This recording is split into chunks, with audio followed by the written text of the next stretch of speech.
our wonderful community. We decided to continue with chapter 14 today because why not? We had the time and it's a pretty short chapter. So we are on chapter 14 of Harry Potter and the Prisoner of Azkaban. If you're using the PDF, we are on page 195. And if you're using the book, we are on page 269. 269. Yeah, big difference still. Okay. So as always, before we begin, we're going to give some kudos to our Vlactors or voice actors. First and foremost is our narrator, Lana. Next, we have Margot playing Neville, Wormtail, and Hagrid. We have Rachel playing Hermione. Sam will be playing Ron, Malfoy, Padfoot, and Professor Snape. And I'm Miss Summer, and I'll be playing Harry Potter, Lupin, Mr. Mooney, and Prongs. And with that being said, Lana, please feel free to take it away. I would love to. All right, chapter 14, Snape's Grudge. No one in Gryffindor Tower slept that night. They knew that the castle was being searched again, and the whole house stayed awake in the common room, waiting to hear whether Black had been caught. Professor McGonagall came back at dawn to tell them that he had escaped. Throughout the day, everywhere they went, they saw signs of tighter security. Professor Flitwick could be seen teaching the front doors to recognize a large picture of Sirius Black. Filch was suddenly bustling up and down the corridors, boarding up everything from tiny cracks in the walls to mouse holes. Sir Cadogan had been fired. His portrait had been taken back to its lonely landing on the 7th floor, and the fat lady was back. She had been expertly restored, but was still extremely nervous, and had agreed to return to her job only on condition that she was given extra protection. A bunch of surly security trolls had been hired to guard her. They paced the corridor in a menacing group, talking in grunts and comparing the size of their clubs. Harry couldn't help noticing that the statue of the one-eyed witch on the 3rd floor remained unguarded and unblocked. It seemed that Fred and George had been right in thinking that they, and now Harry, Ron, and Hermione, were the only ones who knew about the hidden passageway within it. Do you reckon we should tell someone? Harry asked Ron. We know he's not coming in through Honeydukes, said Ron dismissively. We'd have heard if the shop had been broken into. Harry was glad Ron took this view. If the one-eyed witch was boarded up too, he would never be able to go into Hogsmeade again. Ron had become an instant celebrity. For the first time in his life, people were paying more attention to him than to Harry, and it was clear that Ron was rather enjoying the experience. Though still severely shaken by the night's events, he was happy to tell anyone who asked what had happened with a wealth of detail. I was asleep, and I heard this ripping noise, and I thought it was in my dream, you know? But then there was this draft. I woke up and one side of the hangings on my bed had been pulled down. I rolled over, and I saw him standing over me, like a skeleton with loads of filthy hair, holding this great long knife. Must have been 12 inches. And he looked at me, and I looked at him, and then I yelled, and he scampered. Why, though?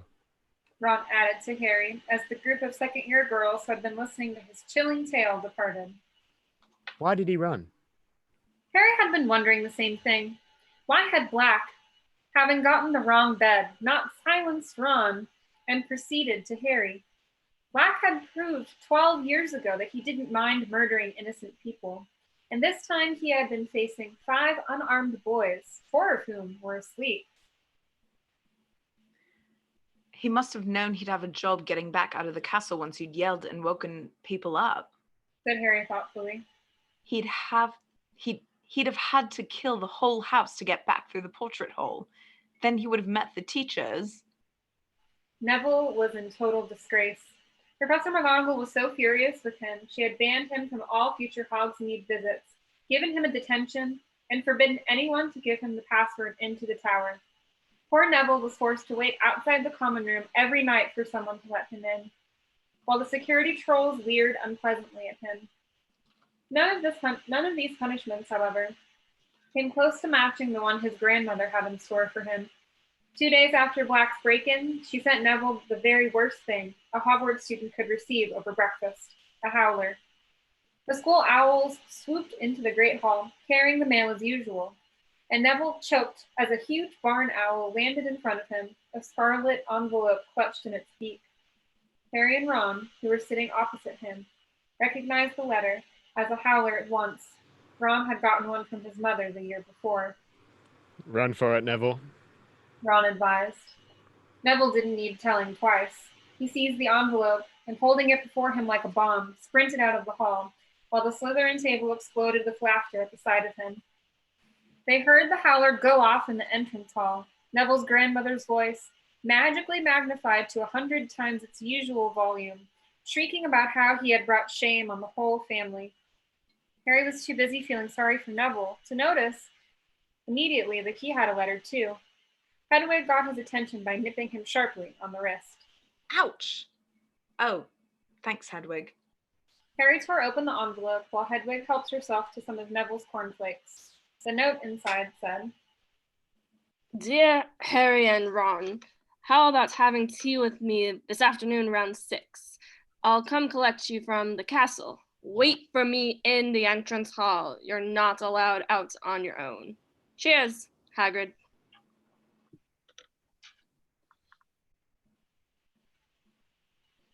He probably wants to hear all about Black. said Ron. So at 6 o'clock that afternoon, Harry and Ron left Gryffindor Tower, passed the security trolls at a run, and headed down to the entrance hall. Hagrid was already waiting for them. All right, Hagrid. Said Ron. Suppose you want to hear about Saturday night, do you? I've already heard all about it. Said Hagrid, opening the front doors and leading them outside. Oh. Said Ron, looking slightly put out. The first thing they saw on entering Hagrid's cabin was Buckbeak, who was stretched out on top of Hagrid's patchwork quilt, his enormous wings folded tight to his body, enjoying a large plate of dead ferrets. Averting his eyes from this unpleasant sight, Harry saw a gigantic, hairy brown suit and a very horrible yellow and orange tie hanging from the top of Hagrid's wardrobe door. What are they for, Hagrid? Buckbeak's case against the Committee for the Disposal of Dangerous Creatures. Said Hagrid. This Friday, him and me'll be going down to London together. I've booked 2 beds on the night bus. Harry felt a nasty pang of guilt. He had completely forgotten that Buckbeak's trial was so near, and judging by the uneasy look on Ron's face, he had too. They had also forgotten their promise about helping him prepare Buckbeak's defense. The arrival of the firebolt had driven it clean out of their minds. Hagrid poured them tea and offered them a plate of bath buns, but they knew better than to accept. They had too much experience with Hagrid's cooking. I got something to discuss with you two, said Hagrid, sitting himself between them and looking uncharacteristically serious. What? Said Harry. Hermione. Said Hagrid. What about her? Said Ron. She's in a rise state, that's what. She's been coming down to visit me a lot since Christmas. Been feeling lonely. First, you weren't talking to her because of the firebolt. Now you're talking to her because her cat ate Scabbers. Ron interjected angrily. Because her cat acted like all cats do. Hagrid continued doggedly. She's cried a fair few times, you know. Going through a rough time at the moment. Bitten off more than she can chew.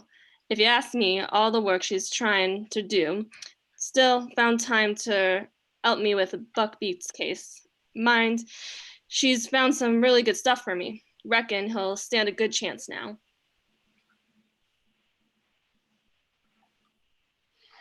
Hagrid, we should have helped as well. Sorry. I'm not blaming you. I'm not blaming you. Said Hagrid, waving Harry's apology aside. God knows you've had enough to be getting on with. I've seen you practicing Quidditch every hour of the day and night, but I gotta tell you, I thought you two'd value your friend more than broomsticks or rats. That's all. Harry and Ron exchanged uncomfortable looks. Really upset she was when Black nearly stabbed you, Ron. She's got her heart in the right place. Hermione has. and you two not talking to her. If she'd just get rid of that cat, I'd speak to her again.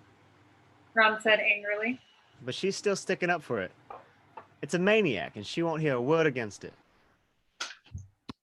Well, people can be a bit stupid about their pets. Hagrid said wisely. Behind him, Buckbeak spat a few ferret bones onto Hagrid's pillow. They spent the rest of their visit discussing Gryffindor's improved chances for the Quidditch Cup. At 9 o'clock, Hagrid walked them back up to the castle. A large group of people was bunched around the bulletin board when they returned to the common room, Hogsmeade next weekend. said Ron, craning over the heads to read the notice. What do you reckon? He added quietly to Harry as they went to sit down. Why Filch hasn't done anything about the passage into Honeydukes? Harry said even more quietly. Harry, Said a voice right in his ear. Harry started and looked around at Hermione, who was sitting at a table right behind them and clearing a space in the wall of books that had been hiding her. Harry, if you go into Hogsmeade again, I'll tell Professor McGonagall about the map. Said Hermione. Can you hear someone talking, Harry? Growled Ron, not looking at Hermione. Ron, how can you let him go with you after what Sirius Black nearly did to you?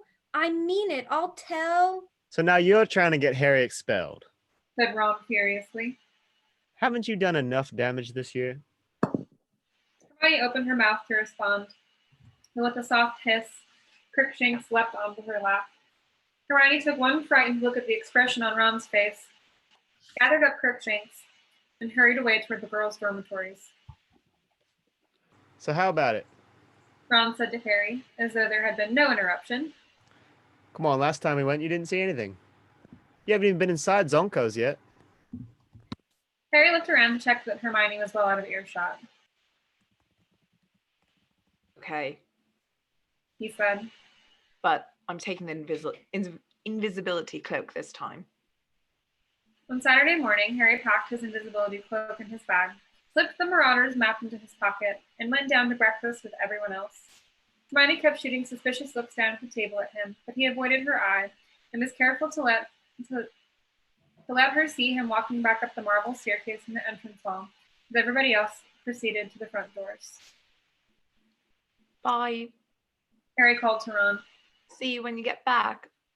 Ron grinned and winked. Harry hurried up to the third floor, slipping the Marauder's map out of his pocket as he went. Crouching behind the one-eyed witch, he smoothed it out. A tiny dot was moving in his direction. Harry squinted at it. The minuscule writing next to it read, Neville Longbottom. Harry quickly pulled out his wand, muttered, Descendium. and shoved his bag into the statue. But before he could climb in himself, Neville came around the corner. Harry, I forgot you weren't going to Hogsmeade either. Hi, Neville. Said Harry, moving swiftly away from the statue and pushing the map back into his pocket. What are you up to? Nothing. Shrugged Neville. Want a game of exploding snap? Not now. I was going to go to the library and do that vampire essay for Lupin. I'll come with you. Said Neville brightly. I haven't done it either. Hang on. Yeah, I forgot. I finished it last night. Great, you can help me. Said Neville, his round face anxious. I don't understand that thing about the garlic at all. Do they have to eat it or? He broke off with a small gasp, looking over Harry's shoulder. It was Snape. Neville took a quick step behind Harry. And what are you two doing here? Said Snape, coming to a halt and looking from one to the other. An odd place to meet. To Harry's immense disquiet, Snape's black eyes flicked to the doorways on either side of them, and then to the one-eyed witch. We're not meeting here. Said Harry. We just met here. Indeed. Said Snape. You have a habit of turning up in unexpected places, Potter, and you are very rarely there for no good reason. I suggest the pair of you return to Gryffindor Tower, where you belong. Harry and Neville set off without another word. As they turned to the corner, Harry looked back. Snape was running one of his hands over the one-eyed witch's head, examining it closely. Harry managed to shake Neville off at the fat lady by telling him the password, then pretending he left his vampire essay in the library and doubling back. Once out of sight of the security trolls, he pulled out the map again and held it close to his nose. The third floor corridor seemed to be deserted. Harry scanned the map carefully and saw, with a leap of relief, that the tiny dot labeled Severus Snape was now back in its office. He sprinted back to the one-eyed witch, opened her hump, heaved himself inside, and slid down to meet his bag at the bottom of the stone chute. He wiped the Marauder's map blank again and set off on a run. Harry, completely hidden beneath the invisibility cloak, emerged into the sunlight outside Honeyduke's and prodded Ron in the back. It's me, He muttered. What kept you? Ron hissed. Snape was hanging around. They set off up the high street. Where are you? Ron kept muttering out of the corner of his mouth. Are you still there? This feels weird. They went to the post office. Ron pretended to be checking the price of an owl to bill in Egypt so that Harry could have a good look around. The owl sat hooting softly down at him, at least 300 of them, from great grays right down to tiny little Scops owls, local deliveries only, which were so small they could have sat in the palm of Harry's hand. Then they visited Zonko's, which was so packed with students Harry had to exercise great care not to tread on anyone and cause panic. There were jokes and tricks to fulfill even Fred's and George's wildest dreams. Harry gave Ron whispered orders and passed him some gold from under the cloak. They left Zonko's with their money bags considerably lighter than they had on entering, with their pockets bulging with dung bombs, hiccup sweets, frog spawn soap, and a nose-biting teacup apiece. The day was fine and breezy, and neither of them felt like staying indoors, so they walked past the 3 broomsticks and climbed the slope to visit the Shrieking Shack, the most haunted dwelling in Britain. It stood a little way above the rest of the village, and even in daylight was slightly creepy, with its boarded windows and dank, overgrown garden. Even the Hogwarts ghosts avoid it. Said Ron as they leaned on the fence looking up at it. I asked Nearly Headless Nick. He says he's heard a very rough crowd lives here. No one can get in. Fred and George tried, obviously, but all the entrances are sealed shut. Harry, feeling hot from their climb, was just considering taking off the cloak for a few minutes when they heard voices nearby. Someone was climbing toward the house from the other side of the hill. Moments later, Malfoy appeared, followed closely by Crabbe and Goyle. Malfoy was speaking. Should have an owl from father any time now. He had to go to the hearing to tell them about my arm. About how I couldn't use it for 3 months.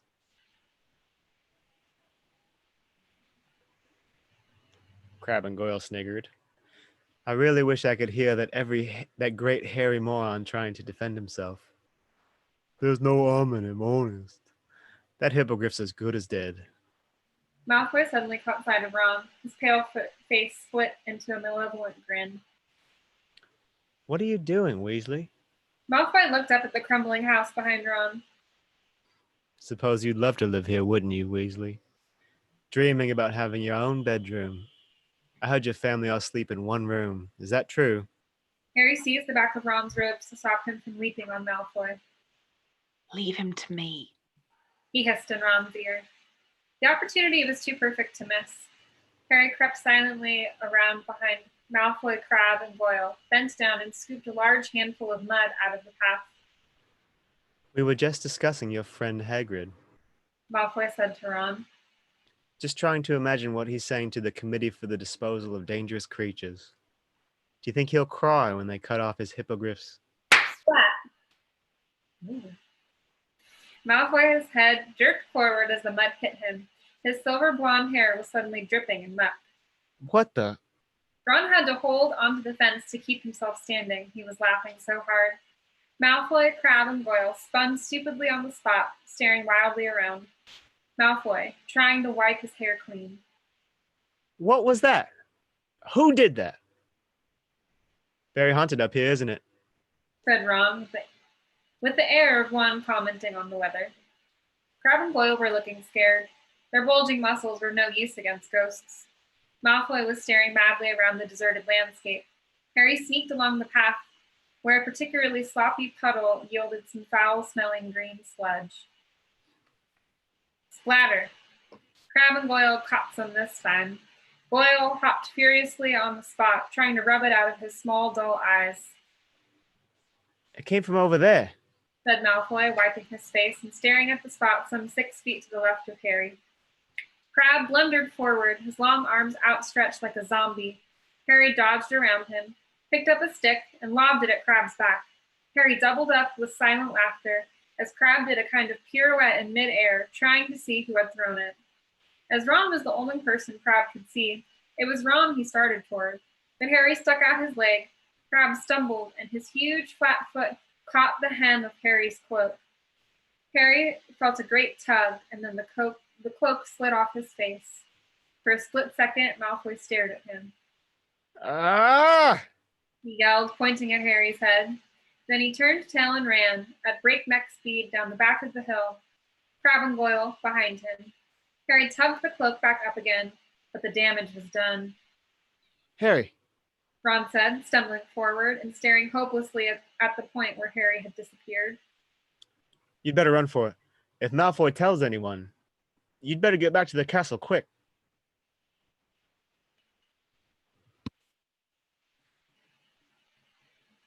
See you later. Said Harry, and without another word, he tore back down the path toward Hogsmeade. Would Malfoy believe what he had seen? Would anyone believe Malfoy? Nobody knew about the invisibility cloak. Nobody except Dumbledore. Harry's stomach turned over.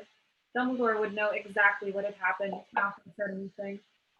Back into Honeydukes, back down the cellar steps, across the stone floor, through the trap door. Harry pulled off the cloak, tucked it under his arm, and ran flat out along the passage. Malfoy would get back first. How long would it take him to find a teacher?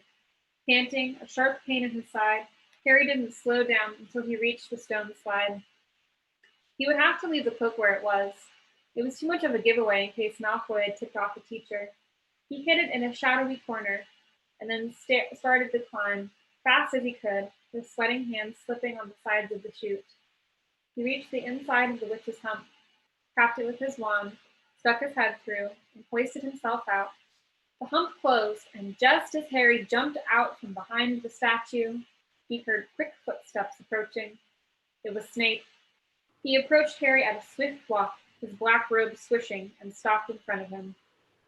So, He said. There was a look of suppressed triumph about him. Harry tried to look innocent, all too aware of his sweaty face and muddy hands, which he quickly hid in his pockets. come with me, Potter. Said Snape. Harry followed him downstairs, trying to wipe his hands clean on the inside of his robe without Snape noticing. They walked down the stairs to the dungeons and then into Snape's office. Harry had been in there only once before, and he had been in very serious trouble then too. Snape had acquired a few more slimy, horrible things in jars since last time, all standing on shelves behind his desk, glinting in the firelight and adding to the threatening atmosphere. Sit. Said Snape. Harry sat. Snape, however, remained standing. Mr. Malfoy has just been to see me with a strange story, Potter. Said Snape. Harry didn't say anything. He tells me that he was up by the Shrieking Shack when he ran into Weasley, apparently alone. Still, Harry didn't speak.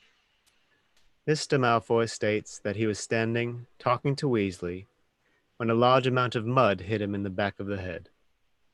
How do you think that could have happened?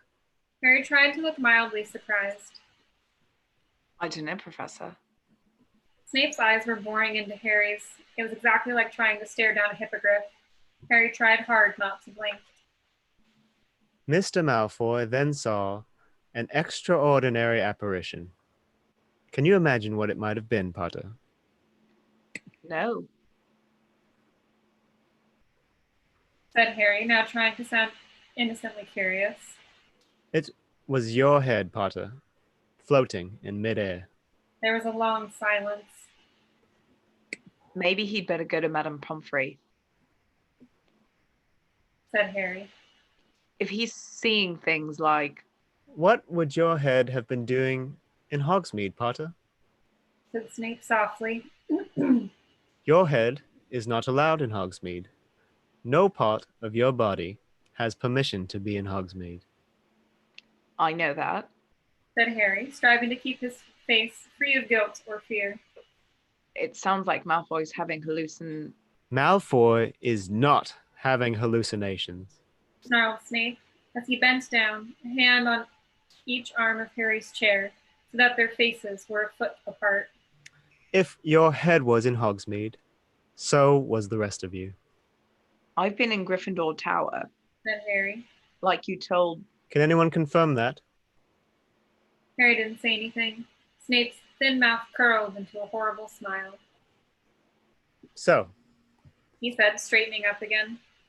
everyone from the Minister of Magic downward has been trying to keep famous Harry Potter safe from Sirius Black. But famous Harry Potter is a law unto himself. Let the ordinary people worry about his safety. Famous Harry Potter goes where he wants to, with no thought for the consequences. Harry stayed silent. Snape was trying to provoke him into telling the truth, and he wasn't going to do it. Snape had no proof. Yet. How extraordinarily like your father you are, Potter. Snape said suddenly, his eyes glinting. He too was exceedingly arrogant. A small amount of talent on the Quidditch field made him think he was a cut above the rest of us too, strutting around the place with his friends and admirers. The resemblance between you is uncanny. My dad didn't strut, Said Harry before he could stop himself. and neither do I. Your father didn't set much store by rules either.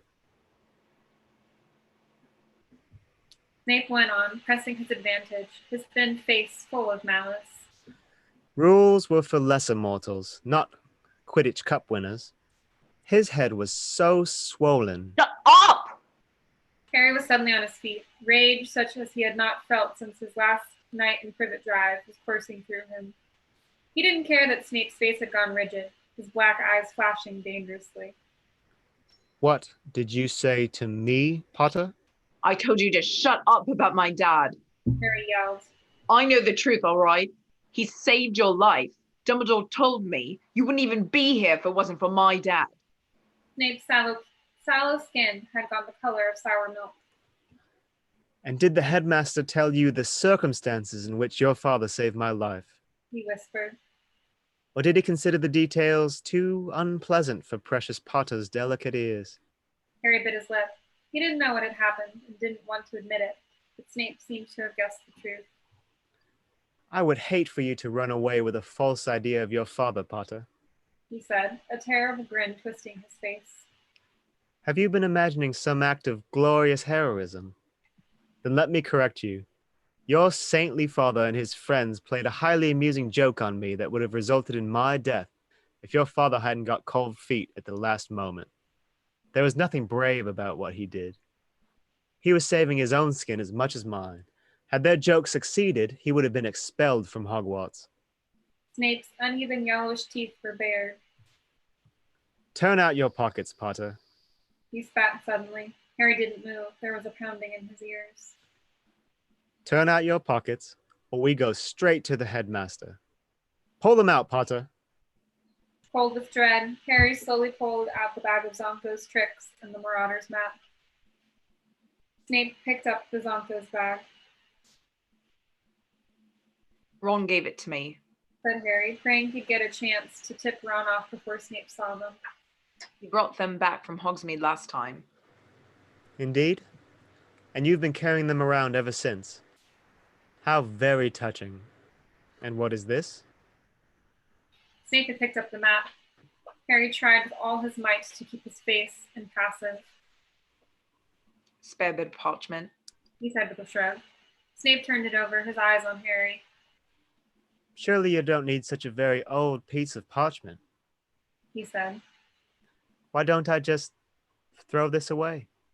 His hand moved toward the fire. No. Said Harry quickly. So, Said Snape, his long nostrils quivering. is this another treasured gift from Mr. Weasley? Or is it something else? A letter, perhaps, written in invisible ink? Or instructions to get into Hogsmeade without passing the Dementors. Harry blinked. Snape's eyes gleamed. Let me see. He muttered, taking out his wand, smoothing out the map on his desk. Reveal your secret. He said, touching the wand to the parchment. Nothing happened. Harry clenched his hands to stop them from shaking. Show yourself. Snape said, tapping the map sharply. It stayed blank. Harry was taking deep, calming breaths. Professor Severus Snape, master of this school, commands you to yield the information you conceal. Snape said, hitting the map with his wand. As though an invisible hand were writing upon it, words appeared on the smooth surface of the map. Moony presents his compliments to Professor Snape and begs him to keep his abnormally large nose out of other people's business. Snape froze. Harry stared, dumbstruck at the message, but the map didn't stop there. More writing appeared beneath the first. Mr. Prongs agrees with Miss Moony and would like to add that Professor Snape is an ugly git.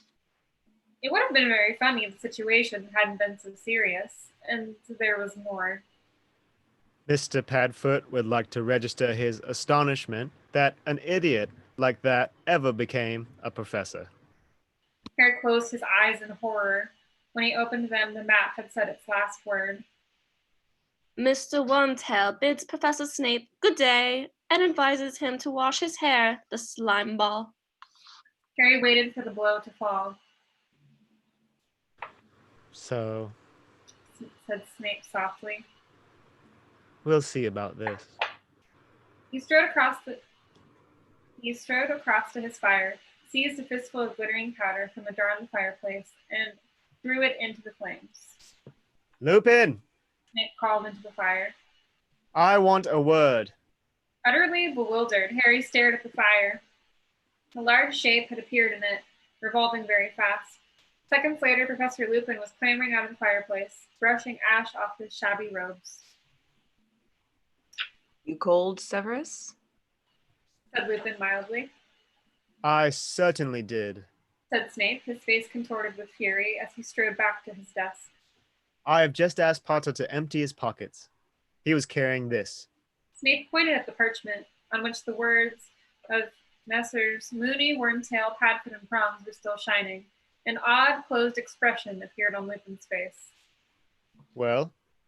Said Snape. Lupin continued to stare at the map. Harry had the impression that Lupin was doing some very quick thinking. Well? Said Snape again.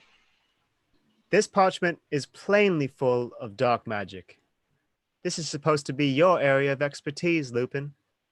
Where do you imagine Potter got such a thing? Lupin looked up, and by the merest half glance in Harry's direction, warned him not to interrupt. Full of dark magic. He repeated mildly. Do you really think so, Severus? It looks to me as though it's merely a piece of parchment that insults anybody who reads it. Childish, but surely not dangerous. I imagine Harry got it from a joke shop. Indeed. Said Snape. His jaw had gone rigid with anger. You think a joke shop could supply him with such a thing? You don't think it more likely that he got it directly from the manufacturers? Harry didn't understand what Snape was talking about, nor, apparently, did Lupin. You mean by Mr. Wormtail or one of these people? He said. Harry, do you know any of these men? No. Said Harry quickly. Oh, you see, Severus? Said Lupin, turning back to Snape. Looks like a Zonko product to me. Right on cue, Ron came bursting into the office. He was completely out of breath and stopped just short of Snape's desk, clutching the stitch in his chest and trying to speak. I gave Harry that stuff. He joked. Bought it in Zonko's ages ago. Well, Said Lupin, clapping his hands together and looking around cheerfully. that seems to clear that up, Severus. I'll take this back, shall I? He folded the map and tucked it inside his robes. Harry, Ron, Come with me. I need a word about my vampire essay. Excuse us, Severus. Harry didn't dare look at Snape as they left his office. He, Ron, and Lupin walked all the way back to the entrance hall before speaking. Then Harry turned to Lupin. Professor, I don't want to hear explanations, said Lupin shortly. He glanced around the empty entrance hall and lowered his voice. I happen to know that this map was confiscated by Mr. Filch many years ago. Yes, I know it's a map. He said as Harry and Ron looked amazed. I don't want to know how it fell into your possession. However, I am astounded that you didn't hand it in, particularly after what happened the last time a student left information about the castle lying around. And I can't let you have it back, Harry. Harry had expected that, and he was too keen for explanations to protest. Why does Snape think I got it from the manufacturers? Because Lupin hesitated. Because these map makers would have wanted to lure you out of school. They'd think it extremely entertaining. Do you know them? Harry said, impressed. We've met. He said shortly. He was looking at Harry more seriously than ever before. Don't expect me to cover up for you again, Harry. I cannot make you take Sirius back seriously, but I would have thought that you would have heard when the Dementors draw near. You would have had more of an effect on you. Your parents gave their lives to keep you alive, Harry. A poor way to repay them, gambling their sacrifice for a bag of magic tricks. He walked away, leaving Harry feeling worse by far than he had at any point in Snape's office. Slowly, he and Ron mounted the marble staircase. As Harry passed the one-eyed witch, he remembered the invisibility cloak. It was still down there, but he didn't dare go and get it. It's my fault. Said Ron softly. I persuaded you to go. Lupin's right. It was stupid. We shouldn't have done it. He broke off. They reached the corridor where the security trolls were pacing, and Hermione was walking toward them. One look at her face convinced Harry that she had heard what had happened. His heart plummeted. Had she told Professor McGonagall? Come to have a good gloat. Said Ron savagely as she stopped in front of them. Or have you just been to tell on us? No. Said Hermione. She was holding a letter in her hands and her lip was trembling. I just thought you ought to know. Hagrid lost his case. Buckbeak is going to be executed. Dun, dun, dun! And that, my friends, is the end of chapter 14. Join us for real for chapter 15 on Monday for our magical Muggle Monday read-along. And again, chapter 15 of Harry Potter and the Prisoner of Azkaban. We wish you a wonderful Thursday and a fantastic weekend. And we'll see you Monday. Bye, everyone. Bye, everyone. Bye-bye.